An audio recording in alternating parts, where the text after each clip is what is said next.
Je voulais d'abord commencer par remercier les membres du jury d'avoir accepté d'évaluer ce travail. Et je remercie aussi mes directeurs de thèse, Émilie et Laurent, qui m'ont énormément appris. Je remercie aussi à tous les curieux qui sont venus se connecter aujourd'hui et qui veulent découvrir ce travail. Je dédie cette recherche à ma famille, à mes amis, qui se reconnaîtront, ceux qui sont là, et à l'ensemble, surtout à l'ensemble des personnes autistes et des parents qui ont participé à ce travail. Je vais vous présenter aujourd'hui un projet de thèse qui s'intitule Développement et évaluation d'une échelle de qualité de vie adaptée aux enfants autistes d'âge préscolaire. Donc c'est une thèse qui a été, comme vous l'avez compris, qui a été encadrée par Émilie du LPPS et Laurent Mautron de l'Université de Montréal. Alors ça, c'est le menu du jour. Voilà ce que je vais vous présenter pendant environ 40 minutes. Donc je vais vous définir ce que c'est que la qualité de vie, son évaluation, la qualité de vie particulière aux personnes autistes, les objectifs de cette thèse, les méthodes que l'on a mis en place pour répondre à ces objectifs, les résultats, discussions, limites, conclusions et perspectives de ce travail. Si je demandais à chacun d'entre vous qui m'écoute, c'est quoi les déterminants d'une bonne qualité de vie pour vous, j'aurais des réponses assez variées. Alors pour certains, ce serait des critères en rapport avec votre santé physique. Pour d'autres, ce serait une vie qui a du sens. Pour d'autres encore, il faudrait que vous soyez satisfait de votre travail pour avoir une bonne qualité de vie. Et pour d'autres encore, ce serait d'avoir des relations sociales satisfaisantes pour avoir une bonne qualité de vie. La majorité de l'ensemble de vos réponses illustrerait une définition du concept scientifique de qualité de vie, qui est que c'est un concept subjectif et multidimensionnel qui devrait consensuellement intégrer au moins 3 domaines, santé physique, psychologique et sociale. Ça, je vais vous laisser prendre le temps de lire ça. C'est une définition donnée par l'Organisation mondiale de la santé de la qualité de vie, et la majeure partie des études scientifiques qui s'intéressent à ce concept-là utilisent cette définition de l'OMS. Je vous laisse la lire.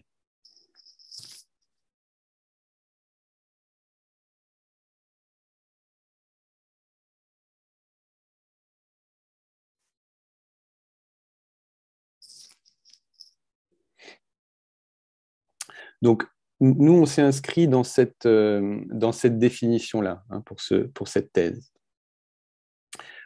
Ensuite, pour évaluer la qualité de vie, on fait appel en général à des questionnaires. Et il existe 2 grands types de questionnaires pour évaluer la qualité de vie. Les questionnaires qu'on appelle génériques, donc ce sont des questionnaires qui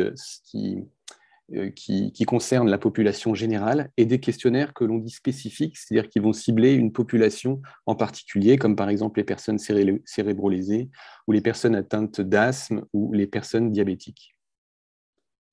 Là, je vous ai mis 2 exemples de questionnaires. Donc, en haut, vous avez un questionnaire d'évaluation de la qualité de vie générique. C'est le plus connu, celui qui a été créé par l'OMS, l'Organisation mondiale de la santé, qui s'appelle le WHOCUL. Et je vous ai mis 3 exemples d'items. Donc, des items, ce sont des questions auxquelles on répond pour essayer d'évaluer la qualité de vie d'une personne. Et en bas, je vous ai mis un exemple de questionnaire d'évaluation de la qualité de vie spécifique à une population, et en l'occurrence, c'est une population de gens atteints d'asthme. Donc, en répondant à ces questions-là, ces items, on obtient un score qui nous permet d'avoir une mesure de la qualité de vie des personnes. En ce qui concerne les personnes autistes, dans la majeure partie des publications scientifiques à ce sujet, on évalue encore aujourd'hui la qualité de vie des personnes autistes à l'aide de questionnaires génériques. Quand on évalue la qualité de vie de ces personnes, les personnes autistes, on se rend compte qu'elles ont un niveau de qualité de vie, en général, de façon significative, plus faible que les personnes au développement typique. La littérature s'intéresse aussi à l'exploration des facteurs de qualité de vie des personnes autistes, et c'est principalement les facteurs sociodémographiques et des facteurs liés à la personne autiste ou aux enfants autistes qui sont explorés. Il y a très peu d'études qui s'intéressent à l'exploration des variables parentales comme facteur d'influence de la qualité de vie des enfants autistes. Ça, c'est le constat actuel de la recherche. Et un autre constat actuel de la recherche, c'est que pour évaluer la qualité de vie des personnes autistes, il semblerait qu'il faudrait utiliser des questionnaires spécifiques. Alors, l'autisme, aujourd'hui, est considéré comme un trouble du développement qui se présente sous la forme de 2 grands types de symptômes. un déficit persistant de la communication et des interactions sociales, c'est le premier symptôme. Et le deuxième grand groupe de symptômes, ce sont des intérêts, des comportements ou des activités qu'on dit restreints et répétitifs, et qui incluent aussi des particularités de la perception sensorielle. Donc ça, c'est la définition de l'autisme officielle depuis 2013, et elle porte le nom de trouble du spectre de l'autisme. Pendant très longtemps, les études scientifiques ont cherché à évaluer les effets des interventions en ciblant leur capacité à faire diminuer ces signes-là. Or, depuis un certain nombre d'années, on considère que la cible des interventions en autisme ne devrait plus être les signes de l'autisme, mais la qualité de vie des personnes. Cet intérêt pour la qualité de vie comme mesure d'effet des interventions, il est d'autant plus important chez le jeune enfant autiste, parce que chez le jeune enfant autiste, il y a un maximum d'interventions précoces qui sont mises à disposition, et on ne connaît pas leurs effets sur la qualité de vie de ces enfants, et on ne connaît pas non plus leurs effets délétères. En 2015, il y a une revue systématique assez importante, très importante, qui est sortie et qui préconise le développement d'une échelle de mesure de la qualité de vie spécifique à l'enfant autiste d'âge préscolaire et qui indique que ce serait la première priorité de la recherche. Donc, à partir de cette littérature, on a développé notre sujet de thèse qui nous a été soufflé par Laurent, comme il vous l'a dit tout à l'heure. Donc, c'est une thèse qui se déroule en 3 objectifs. Le premier objectif de cette thèse, ça a été de fabriquer une échelle de mesure de la qualité de vie adaptée à l'enfant autiste d'âge préscolaire. Donc, une série de questions qui permettent d'évaluer la qualité de vie de ces enfants. Le deuxième objectif de cette thèse a été de vérifier ce qu'on appelle les qualités métrologiques de l'échelle, la sensibilité, la fidélité et la validité. Ça, c'est vraiment la partie la plus technique de ce travail. En gros, il s'agit de mener des analyses statistiques qui vont nous permettre de vérifier que l'outil qu'on aura fabriqué mesure bien ce qu'il est censé mesurer, en l'occurrence la qualité de vie des enfants autistes. Et pour ça, on utilise une méthode en sciences de la mesure qu'on appelle la psychométrie. Et le troisième objectif de cette thèse a été d'explorer les facteurs d'influence de la qualité de vie des enfants autistes d'âge préscolaire. Ce qu'on a cherché à vérifier avec cet objectif, c'est qu'est-ce qui fait que les enfants autistes ont une plus ou moins bonne qualité de vie. Donc, on a démarré, on a commencé à élaborer notre outil. Alors, pour commencer, on a regardé la littérature. Donc, on a fait une revue de la littérature, et en lisant toute cette paperasse, on s'est rendu compte qu'on aurait intérêt à développer ce qu'on appelle une échelle de mesure de qualité de vie modulaire. Alors, une échelle de qualité de vie modulaire, c'est une échelle de qualité de vie particulière qui intègre à la fois un outil, une échelle générique, donc qui existe déjà, à laquelle on va venir construire et ajouter un module d'items, de questions qui vont être spécifiques à la qualité de vie des enfants autistes. Donc, l'échelle générique que l'on a choisie à la lumière de la littérature, c'est celle-ci. Elle s'appelle le PET-SQL. C'est une échelle de mesure de la qualité de vie de l'enfant jusqu'à l'âge adulte, qui existe depuis une bonne vingtaine d'années maintenant. Donc là, on a une version qui s'adresse à l'enfant âgé de 2 à 5 ans, qui est remplie par le parent. Donc c'est le parent qui évalue la qualité de vie de son enfant. C'est une évaluation de la qualité de vie de l'enfant perçue par le parent. Donc, cette échelle, vous voyez, elle est constituée de 21 items, je ne vous ai pas tous mis, je vous en ai mis quelques-uns, qui sont répartis et divisés en 4 dimensions. Donc, une dimension liée à la capacité physique de l'enfant, son état émotionnel, sa relation avec les autres et la collectivité. Le parent remplit ce questionnaire et on obtient un score total qui est compris entre 0 et 100. Plus on va vers le 100, meilleure est la qualité de vie de l'enfant.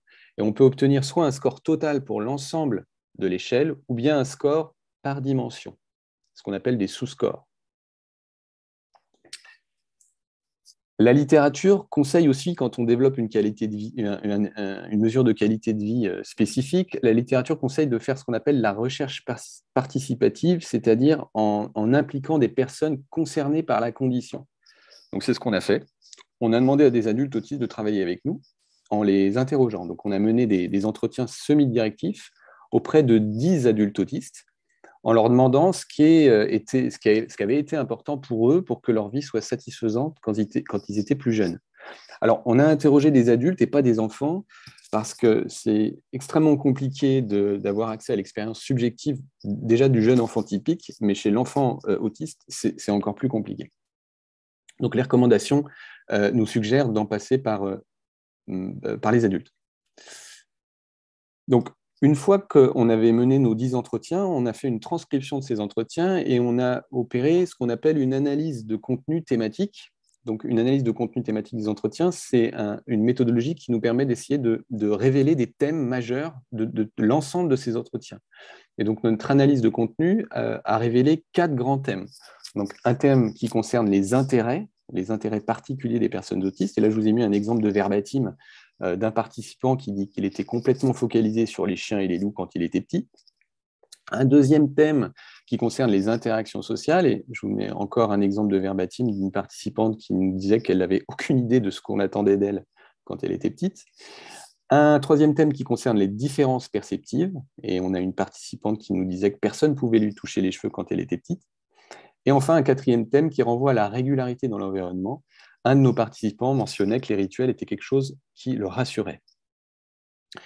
Cette analyse thématique a donné lieu à la publication d'un article scientifique qu'on a publié en mai de cette année dans un journal à comité de lecture en anglais. À la suite de cette analyse thématique, on s'est servi en fait de tout ce matériel pour définir 44 items candidats qui serviraient de base à notre module de questions adaptées à l'autisme pour évaluer la qualité de vie. Et je vous ai mis un exemple d'item qu'on a sélectionné. Comprendre ce qu'on lui demande, on considère que c'est un item important à prendre en compte pour évaluer la qualité de vie d'un enfant autiste d'âge préscolaire. En tout cas, c'est ce qu'a révélé notre analyse de contenu thématique. Sur ces 44 items candidats, il a fallu les trier pour récupérer les meilleurs. Et pour ça, on a fait appel à un panel d'experts et une méthodologie qu'on appelle la méthode Delphi. Donc, on a fait un appel à un panel d'experts qui nous a aidés à sélectionner les items pertinents. Et puis, on a pré-testé le module auprès de parents d'enfants autistes âgés de moins de 6 ans. Et de tout ça, on en a tiré un total de 27 items que l'on a retenus pour construire notre module d'évaluation de la qualité de vie adapté à l'enfant autiste.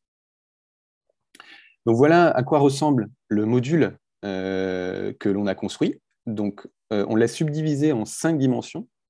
Une dimension qui concerne les activités et les centres d'intérêt, une dimension qui concerne la communication, une qui concerne les interactions sociales. Donc on a subdivisé le thème des relations sociales en 2 sous-thèmes, communication et interaction sociale. On trouvait que c'était plus pertinent.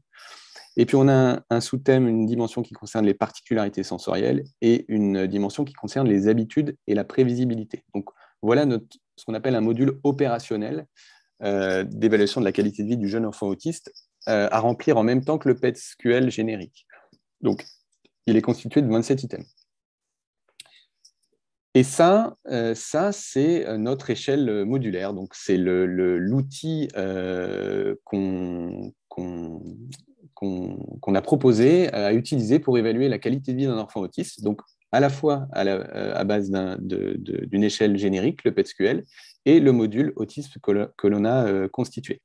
Donc ça, c'était la première étape de cette thèse. Il a fallu ensuite vérifier ce qu'on appelle les qualités psychométriques de cet ensemble. Alors pour ça, on a fait appel à 2 types de populations. Tout d'abord, une population de parents d'enfants au développement typique. Donc, on a sollicité 279 parents d'enfants au développement typique pour vérifier les qualités psychométriques du PET-SQL, donc le questionnaire générique, parce que c'est un questionnaire qui ne bénéficiait pas à ce moment-là de la thèse, il ne bénéficiait pas d'études de validation auprès d'enfants français. Donc, on a été obligé de vérifier ces qualités psychométriques auprès d'enfants typiques. Et puis, bien sûr, on a fait passer le PET-SQL et notre module auprès de parents d'enfants autistes. Donc, on a recruté 157 parents d'enfants autistes pour ça. Et ça, c'est l'ensemble des analyses statistiques qu'on a menées.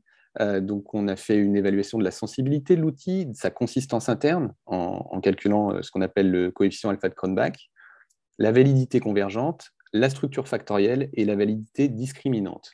Alors, je vais vous présenter les principaux résultats de ces analyses.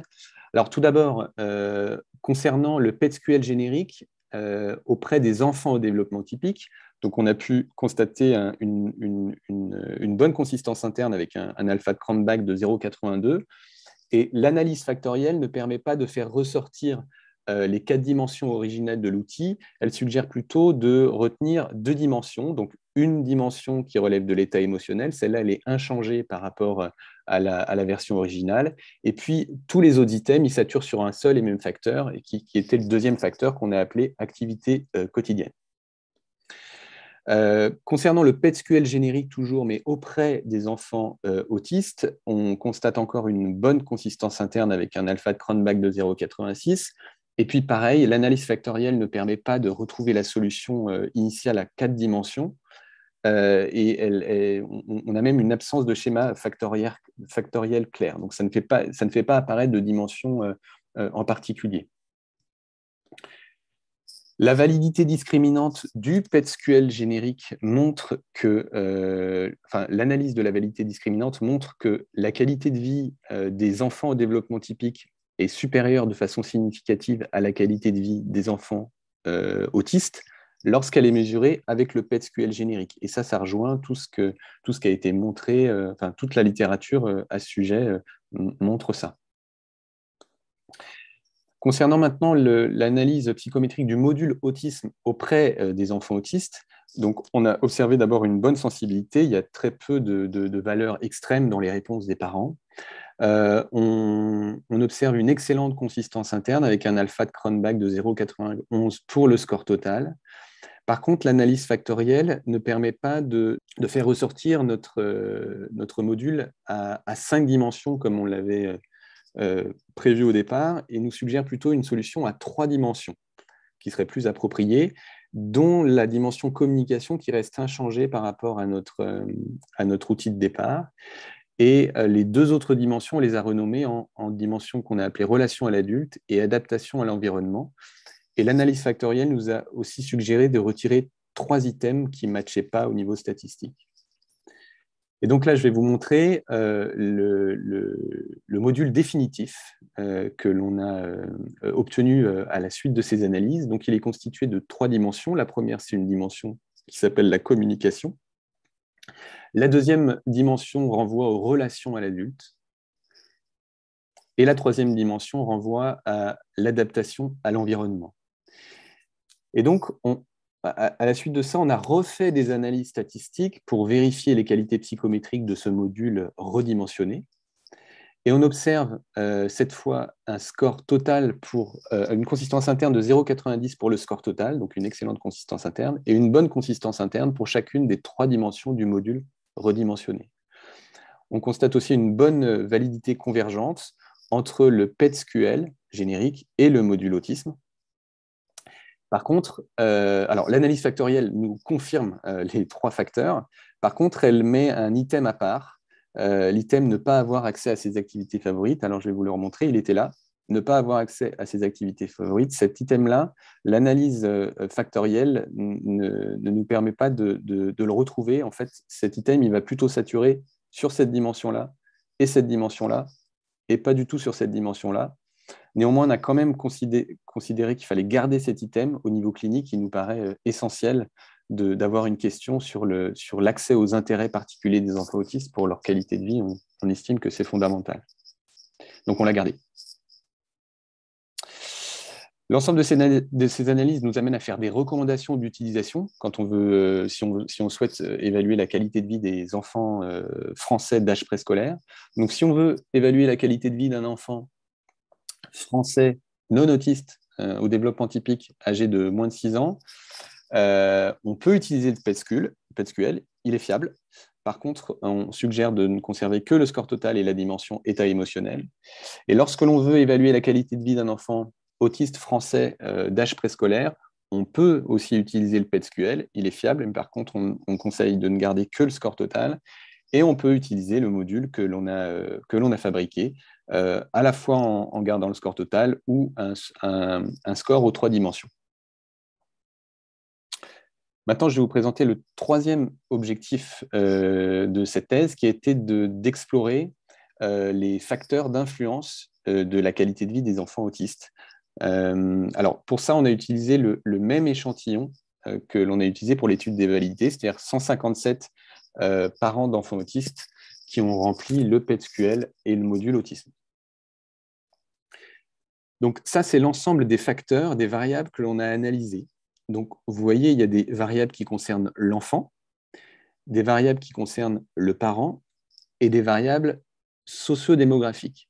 Et l'objectif de cette troisième partie, ça a été essayer de déterminer lequel ou lesquelles de ces variables avaient le plus d'influence sur la qualité de vie des enfants de notre échantillon, des enfants autistes de notre échantillon. Donc, je vais vous en détailler quelques-uns, pas tous, ceux qui sont les plus importants. Donc, on s'est intéressé à la sévérité de l'autisme. Donc, on a voulu vérifier si la sévérité des signes de l'autisme mesurés à la dose avait un impact sur la qualité de vie des enfants de notre échantillon.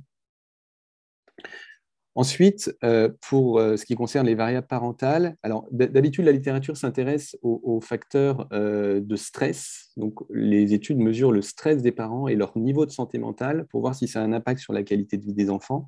Nous, on n'a pas fait ça. Nous, on a choisi plutôt ce qu'on appelle la flexibilité psychologique du parent parce qu'elle est prédictive des troubles psychologiques. Alors, qu'est-ce que c'est que la flexibilité psychologique? C'est la capacité du parent ou d'un individu à ne pas chercher à supprimer ces événements psychologiques aversifs. Alors, ce qu'on appelle des événements psychologiques, ce sont des pensées et des émotions, dans le but toujours de se diriger dans des comportements qu'on appelle valorisés, donc des comportements qui ont du sens pour la personne. Si vous voulez, la flexibilité psychologique, c'est une forme de gestion de ses propres émotions. C'est la cible principale de la thérapie d'acceptation et d'engagement, qui est la thérapie phare des TCC de troisième vague, les thérapies cognitives et comportementales de troisième vague. Pour évaluer la flexibilité psychologique, on a utilisé un outil qui s'appelle l'AAQ. Oui, alors attendez, avant de vous présenter l'AAQ, je vais vous expliquer de façon plus pragmatique ce que c'est que la flexibilité psychologique du parent. Donc, là, vous avez un papa qui se rend compte que son fils, il a refait la peinture. Et donc, le parent va se retrouver à devoir gérer des émotions pas très agréables, qu'on pourrait appeler de la colère, par exemple. Et une façon de gérer ces émotions et d'y échapper, ça va être de crier sur son enfant, ou même d'hurler sur son enfant. Gérer comme ça ces émotions, ça peut être problématique pour plusieurs raisons. D'abord parce que ce comportement va être renforcé négativement, c'est-à-dire que plus le parent il apprend à réagir comme ça face à ses émotions, plus il va être tenté de le faire. C'est un effet du renforcement négatif. L'inconvénient de réagir comme ça, c'est que ça peut entraîner une escalade émotionnelle chez l'enfant en face, qui va surréagir de son côté. Et l'autre inconvénient d'une telle réaction, c'est que si pour le papa, ça fait partie de ses valeurs que d'entretenir des bonnes relations avec son enfant, il abîme un peu ses valeurs en lui criant dessus de la sorte. Donc ça, c'est une illustration d'un manque de flexibilité psychologique du parent face à ses émotions. Donc là, il ne cherche pas à y échapper, enfin, il cherche à y échapper et il ne les affronte pas, il ne les accepte pas. Alors ça, c'est l'outil qui a permis d'évaluer la flexibilité psychologique du parent, c'est l'AAQ, le questionnaire d'acceptation et d'action. Et je vous ai mis un exemple d'item de ce questionnaire. Mes pensées et mes émotions ne m'empêchent pas de vivre ma vie comme je veux.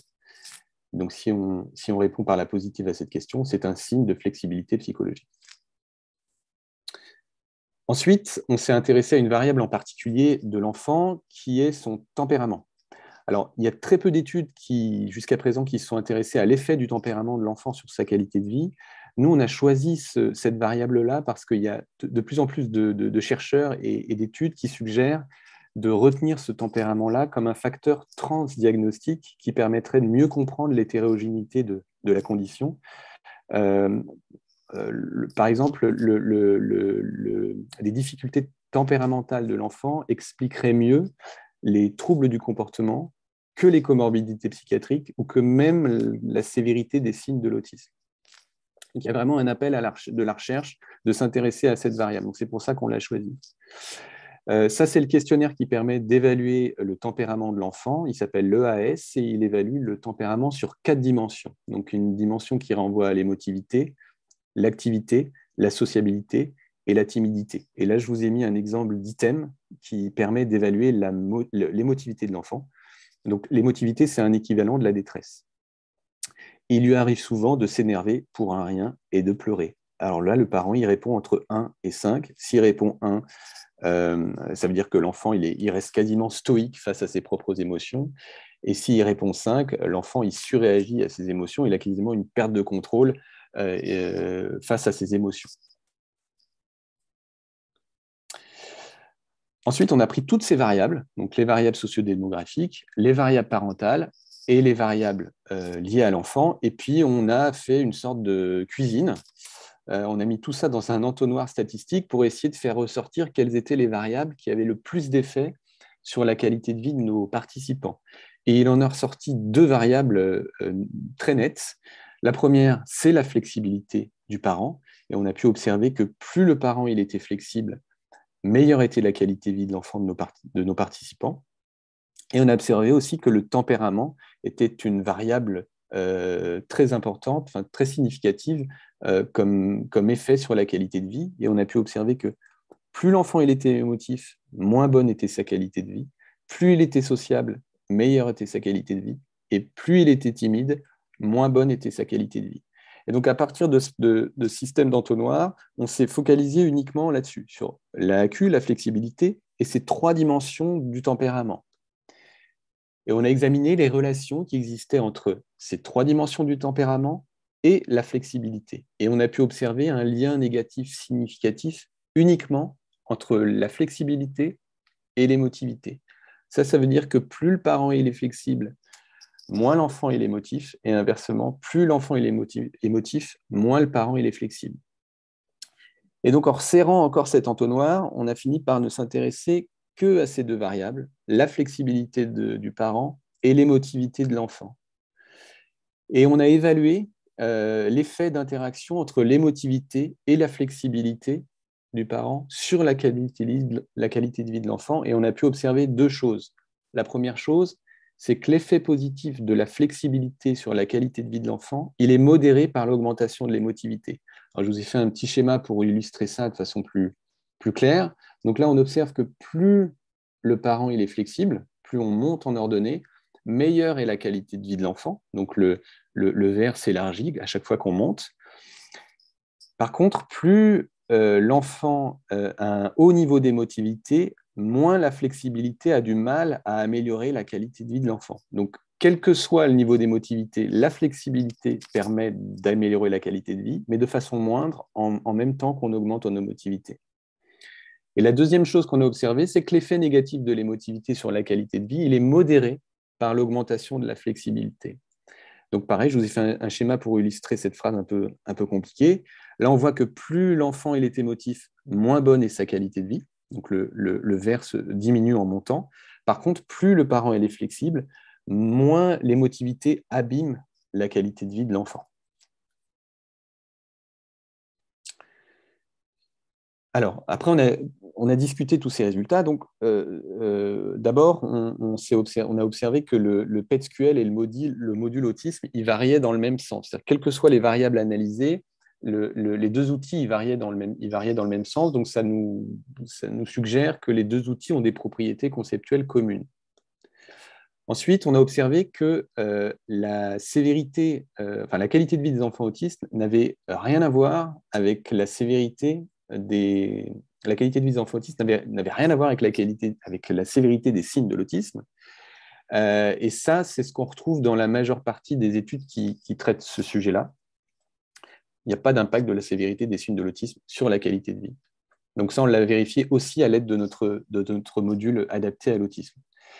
Et là, je vous ai montré une étude qui a été publiée le mois dernier et qui montre, pas vraiment la même chose, mais qui va un peu dans le même sens, qui montre qu'il n'y a pas non plus d'impact de la sévérité mesurée à la dose, donc la sévérité des signes de l'autisme, sur la qualité de vie des parents non plus. Par contre, la qualité de vie des parents d'enfants autistes est impactée par les comportements adaptatifs et les comportements défis. Alors, on a suggéré aussi que le tempérament pourrait être une variable plus intéressante que les signes de l'autisme comme mesure de sévérité de l'autisme. Voilà. Donc ça c'est un appel à la recherche aussi. Il y a pas mal de chercheurs et d'études qui suggèrent que le tempérament pourrait être une variable intéressantes pour marquer la sévérité de l'autisme. Le fait qu'il y a un impact négatif de l'émotivité de l'enfant sur sa qualité de vie suggère que le tempérament pourrait être une variable transdiagnostique, dans le sens où elle augmenterait le risque de psychopathologie chez l'enfant et de troubles du comportement. Et c'est véritablement ça qui impacterait la qualité de vie de l'enfant. En tout cas, c'est l'hypothèse qu'on peut faire. Ensuite, le fait que la flexibilité psychologique du parent puisse réduire les effets négatifs de l'émotivité de l'enfant sur sa qualité de vie suggère une interaction entre le parent et l'enfant. Et je vous ai mis une petite citation qui illustre ça.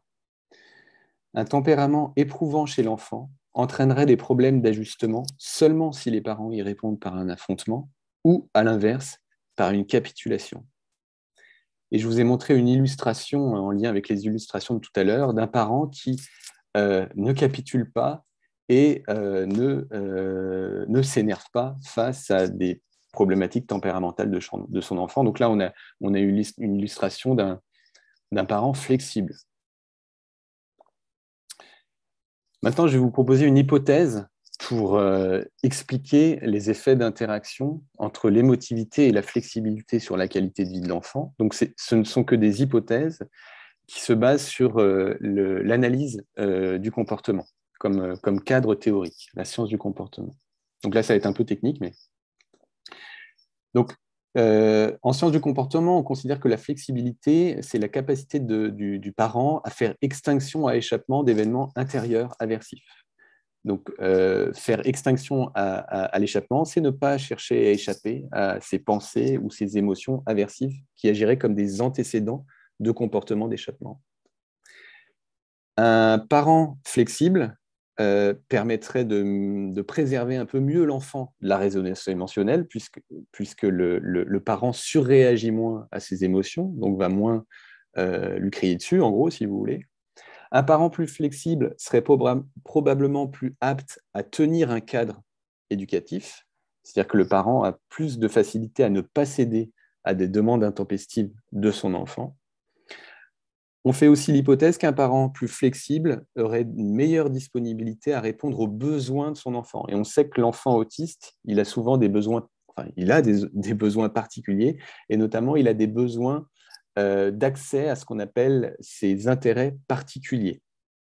Donc on pense qu'un parent plus flexible serait plus flexible face aux idées de normalisation et lui permettrait de donner plus facilement à l'enfant autiste du matériel d'intérêt, ce qui n'est pas toujours facile. Et pour vous illustrer ça, je vais vous faire écouter le témoignage d'une maman d'enfant autiste dont l'intérêt particulier, c'est le métro. Alors, c'est parti. Sa passion pour le métro nous a amené à faire des choses un peu inédites. Comme le fait de faire toutes les stations de métro en une journée, par exemple, c'est un de ses grands souhaits, donc qu'on a réalisé il y a 2 ans maintenant et qu'on a décliné. Alors, c'est 14 heures passées dans le métro parisien à faire toutes les lignes, en plus avec ce challenge de faire toutes les lignes dans l'ordre, c'est-à-dire la prendre la ligne 1 jusqu'à ce qu'elle coupe la 2, jusqu'à ce qu'elle coupe la 3 et ainsi de suite. Ça, je pense qu'il y a peu de parents qui ont fait ce genre de choses. Et en même temps, on a vécu, franchement, j'ai vécu un moment extraordinaire. Je partais vraiment, j'ai envie de dire, à reculons, persuadée de passer une journée assez pourrie. Et on a passé un moment incroyable parce que lui, il vivait un des plus beaux moments de sa vie. Et puis finalement, on a passé surtout un chouette moment à deux. Voilà. Bon, j'adore ce témoignage. Je trouve qu'il illustre très bien cette capacité du parent à revoir ses priorités et son jugement pour se lancer dans ce genre d'activité. Alors, pour ceux qui connaissent le programme de Barclay, qui est un programme parental, un programme à destination des parents d'enfants avec un TDAH, je pense aussi que la flexibilité peut être utile pour le parent qui doit mettre en œuvre ce qu'on appelle les moments spéciaux. Donc, le programme suggère aux parents de passer une vingtaine de minutes par jour avec son enfant pour retravailler la coopération et pour passer 20 minutes avec son enfant sans le juger, sans le critiquer. Il faut une certaine capacité de flexibilité aussi, à mon sens. Tout ça, tout ce que je vous dis là en sciences du comportement, ça s'appelle du renforcement différentiel. C'est-à-dire que le parent, il devient capable de moins renforcer des comportements problèmes et en même temps de permettre à l'enfant autiste d'avoir accès à ses intérêts particuliers. C'est ce qu'on appelle du renforcement positif. Et on fait l'hypothèse que tout ça, in fine, aiderait l'enfant à mieux réguler ses propres émotions et donc lui permettrait d'avoir une meilleure qualité de vie. Et en définitive, la cible des interventions, ce n'est plus le comportement de l'enfant, mais ça devient le comportement du parent. Et je vous ai mis cette citation qui illustre très bien ça. Progressivement, les adultes apprennent à se concentrer sur leurs propres actes plutôt que sur les réactions des enfants. Ils disent alors: « Je n'ai pas crié en retour lorsqu'il ou elle hurlait sur moi. » Le stade le plus avancé est atteint lorsque le parent n'agit plus uniquement dans le but de voir l'enfant améliorer son comportement, mais parce qu'il le ressent comme juste pour lui-même. La flexibilité psychologique, c'est la cible des TCC, des thérapies cognitives et comportementales dites de troisième vague, comme la thérapie d'acceptation et d'engagement dont je vous ai parlé tout à l'heure. Le point commun des TCC de troisième vague, c'est de mettre l'accent sur l'ouverture aux émotions, sur l'acceptation des émotions. Et il existe un processus thérapeutique clé pour ça, c'est la mindfulness, donc la pleine conscience. La pleine conscience, c'est cette capacité à porter son attention sur l'instant présent sans jugement. Et là, je vous ai montré l'exemple d'une publication qui est parue en 2006 et qui montre que lorsque l'on enseigne à des parents d'enfants autistes des stratégies de gestion de leurs émotions par la mindfulness et qu'on observe les effets de ça sur les enfants, on constate une diminution des comportements d'agression des enfants, une augmentation de la coopération et une diminution des comportements d'automutilation chez l'enfant. Maintenant, je vais vous montrer les principales limites de cette thèse. Alors, la première, c'est qu'on a interrogé des adultes autistes et pas des enfants. On a aussi des contraintes liées à l'approche modulaire. Ça veut dire que notre module, on était un peu obligé de calquer notre module sur la présentation du PET-SQL. On n'a pas pu évaluer l'impact du parent qui ne répondait pas au questionnaire, parce qu'il n'y a qu'un seul des deux parents qui a répondu au questionnaire, donc on ne connaît pas l'impact du deuxième parent sur la qualité de vie de nos participants. Une autre limite, c'est que le tempérament de l'enfant, il a été évalué en hétéro-évaluation par le parent. Donc on n'a pas d'accès direct à une évaluation du tempérament de l'enfant. Néanmoins, on pense que c'est une utopie d'avoir une mesure objective du tempérament, parce que dès rapidement après la naissance, en fait, le tempérament de l'enfant, il est pris dans une spirale relationnelle avec le parent. Et on estime aussi que la perception du parent quant au tempérament de l'enfant reste quand même très utile, puisqu'elle va impacter la relation parent-enfant. Et il suffirait de changer la représentation du parent quant au tempérament de son enfant pour changer la qualité de la relation. La même critique peut être faite pour l'évaluation de la qualité de vie, puisque c'était une hétéro-évaluation. Donc, ce qu'on a évalué, c'est la qualité de vie de l'enfant perçue par le parent. Et une autre limite de cette étude, c'est qu'on ne peut pas affirmer, on ne peut pas généraliser que le module que l'on a construit, il soit adaptable à tous les enfants qui ont eu le même diagnostic de TSA, puisqu'il y a certains chercheurs qui estiment aujourd'hui que le diagnostic tel qu'il est présenté aujourd'hui favorise l'hétérogénéité de la condition. Pour conclure, cette thèse a permis de répondre à un besoin d'évaluation des interventions précoces à haute valeur éthique. Ça nous a permis de montrer qu'il était important d'aller au-delà de la symptomatologie autistique pour évaluer la qualité de vie des enfants, et en l'occurrence en s'intéressant au tempérament de l'enfant et à la flexibilité psychologique du parent telle qu'on l'a définie. Une autre conclusion, c'est qu'on a une ouverture, une perspective d'amélioration de la qualité de vie de l'enfant à travers une augmentation de la flexibilité psychologique du parent. Et ça, c'est quelque chose qui peut être travaillé à travers des TCC de troisième vague, et notamment l'entraînement à la mindfulness. Les perspectives. pour ce travail. Donc, il serait intéressant d'essayer de généraliser ce qu'on a construit, notre module, à des sous-groupes d'autisme. On pourrait par exemple s'intéresser à voir s'il y a des différences de déterminants de qualité de vie entre les enfants autistes qui n'ont pas de retard de langage, ce qu'on appelait les Asperger à une époque, et puis les enfants autistes plus typiques. Il serait intéressant aussi de créer des modules d'évaluation de la qualité de vie pour les enfants plus âgés. On pourrait aussi encourager le développement de traductions culturelles différentes de notre module. Et puis, il serait aussi intéressant et assez excitant d'évaluer les effets d'intervention qui ciblent la flexibilité psychologique du parent sur la qualité de vie de l'enfant. Je voulais finir là-dessus et vous montrer qu'en 2019, avec d'autres chercheurs, dont Émilie, on a publié cette revue systématique de littérature qui montrait que les programmes d'entraînement aux habiletés parentales à destination des parents d'enfants autistes les plus efficaces pour améliorer leur qualité de vie intégraient des stratégies de gestion émotionnelle basées sur la pleine conscience. Et donc, avec cette thèse, j'ai comme l'impression d'avoir un peu bouclé la boucle, c'est-à-dire que tout ça, ça me suggère que la pleine conscience, ça pourrait non seulement améliorer la qualité de vie des parents d'enfants autistes, mais aussi indirectement la qualité de vie de leurs enfants. Et donc, ça m'a donné envie d'aller creuser un peu cette histoire de pleine conscience et je me suis inscrit à un DU de méditation de pleine conscience à Paris 8 l'année prochaine.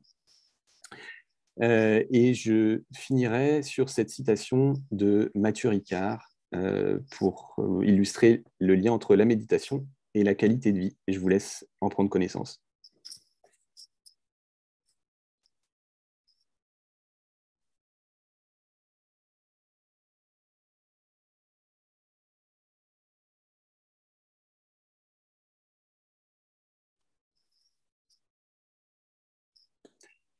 Voilà, je vous remercie beaucoup pour votre attention.